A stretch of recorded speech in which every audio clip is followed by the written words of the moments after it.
Reciban un cordial saludo, hermanos y hermanas del barrio Villa Madero. Les hablamos a todas las familias y a nombre del obispado les extendemos toda nuestra gratitud por todo el servicio, el apoyo y el buen ánimo que han brindado hasta el día de hoy en medio de la emergencia sanitaria causada por la pandemia del COVID-19. Con fecha del día 19 de mayo, la primera presidencia emitió un comunicado oficial dirigido a todos los miembros de la Iglesia con el objetivo de brindar las pautas de preparación para el regreso a la adoración regular en nuestros centros de reuniones. Deseamos compartir algunos anuncios locales con el fin de clarificar los comunicados con el propósito de contar con toda la información exacta para nuestro Consejo de Coordinación, el cual es México Noroeste. Como miembros de la Iglesia, de acuerdo a nuestro 12º artículo de fe, leemos: creemos en estar sujetos a los reyes, presidentes, gobernantes y magistrados, en obedecer, honrar y sostener la ley.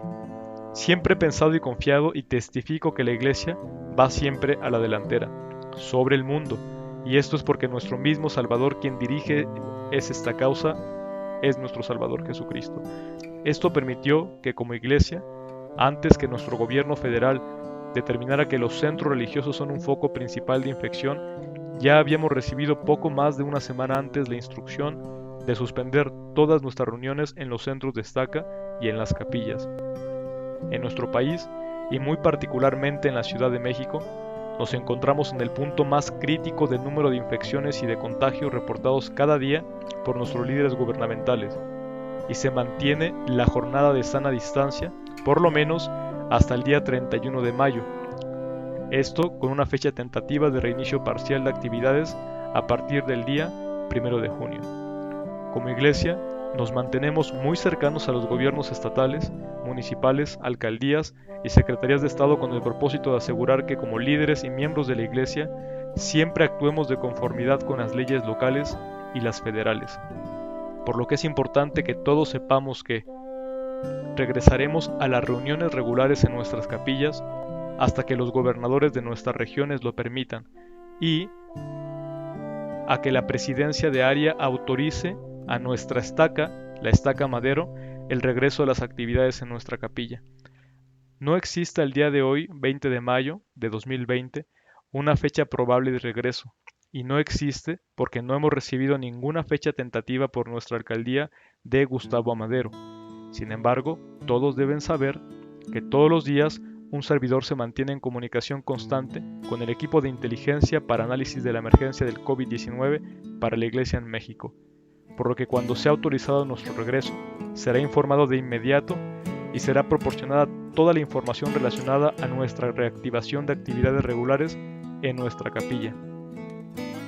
Como obispado, invitamos nuevamente a todos nuestros hermanos y hermanas del barrio a que se mantengan constantemente estudiando sus escrituras. No dejen de leerlas ningún día de la semana.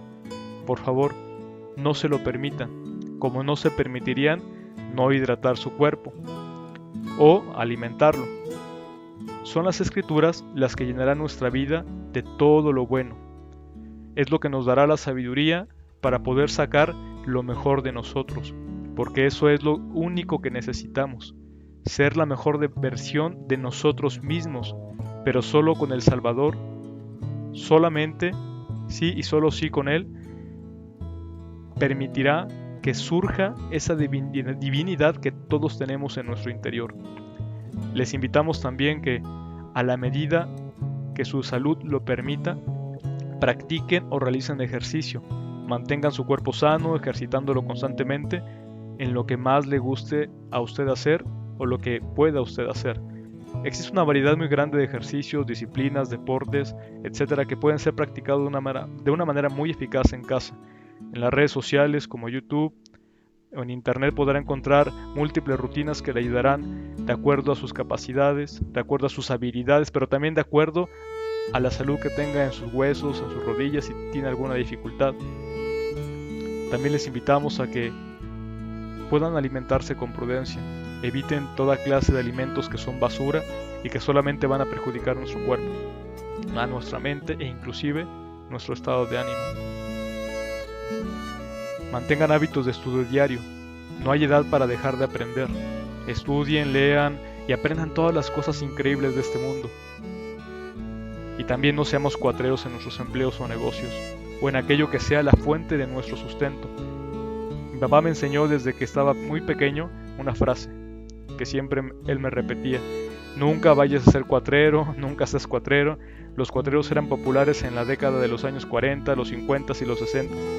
Cuando mi papá era joven, muy joven, había grupos de personas que se escondían entre la tierra y para no trabajar tomaban el alimento de los caballos, de las vacas y se robaban a los animales. A esa gente se le llamaban los cuatreros.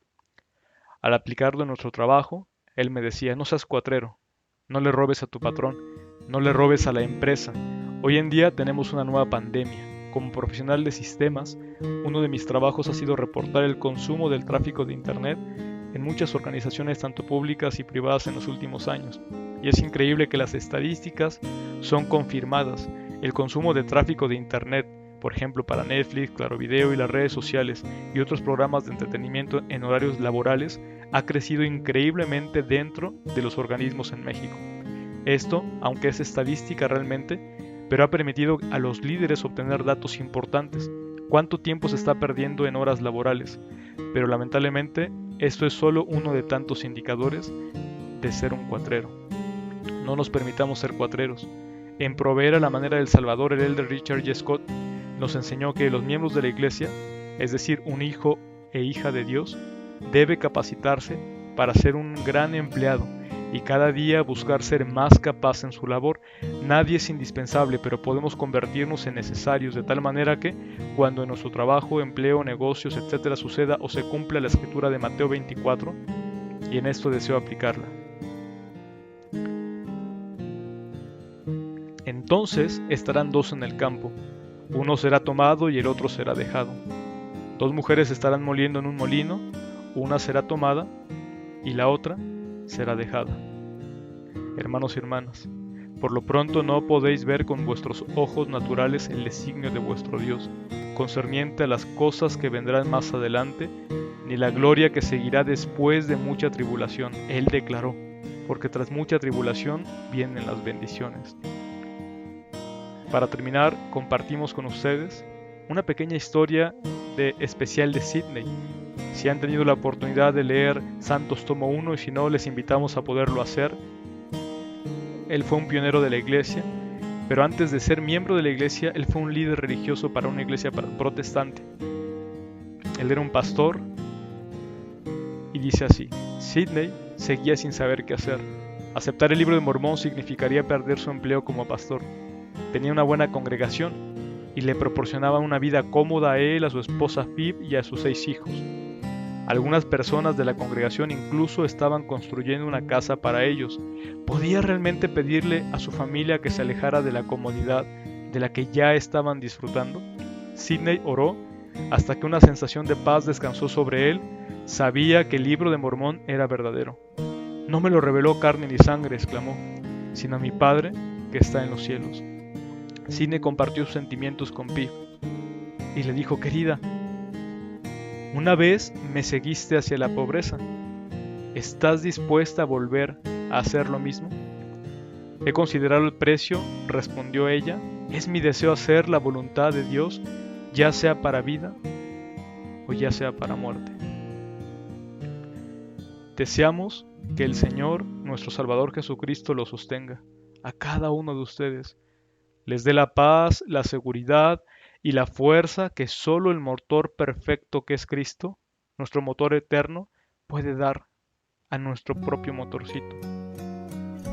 Démosle el timón de nuestra vida a nuestro Dios, a nuestro Padre Celestial y a Jesucristo, quienes nos han prometido llevarnos por los parajes más fértiles de esta tierra.